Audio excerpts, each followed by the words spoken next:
حضرت علی رضی اللہ تعالیٰ عنہ بیان کرتے ہیں، ایک رات رسول اللہ صلی اللہ علیہ وسلم نماز پڑھ رہے تھے۔ آپ نے اپنا ہاتھ زمین پر رکھا تو بچھو نے آپ کو ڈس لیا۔ رسول اللہ صلی اللہ علیہ وسلم نے اپنا جوتا مار کر اسے مار دیا۔ جب آپ فارغ ہوئے تو فرمایا، اللہ بچھو پر لعنت فرمائے، وہ کسی نمازی کو چھوڑتا ہے نہ کسی اور کو، یا فرمایا کسی نبی کو چھوڑتا ہے نہ کسی اور کو۔ پھر آپ نے نمک اور پانی منگایا اور انہیں ایک برتن میں جمع کر دیا۔ پھر آپ اس انگلی پر جہاں اس نے ڈسا تھا ڈالنے لگے، اسے ملنے لگے اور معوذتین کے ذریعے اس سے پناہ طلب کرنے لگے۔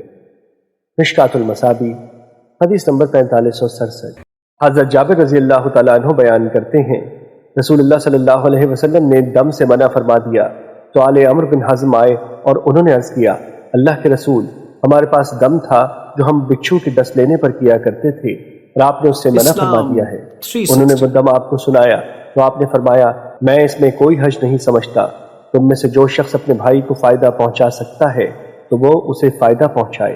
حضرت سعد بن مالک رضی اللہ تعالیٰ عنہ سے روایت ہے کہ رسول اللہ صلی اللہ علیہ وسلم نے فرمایا، نہ الو منحوس ہے اور نہ کوئی بیماری متعدی ہے اور نہ ہی کوئی بدشگونی ہے، اور اگر بدشگونی یعنی نحوست کسی چیز میں ہوتی تو گھر، گھوڑے اور عورت میں ہوتی۔ مشکوٰۃ المصابیح حدیث نمبر 4586۔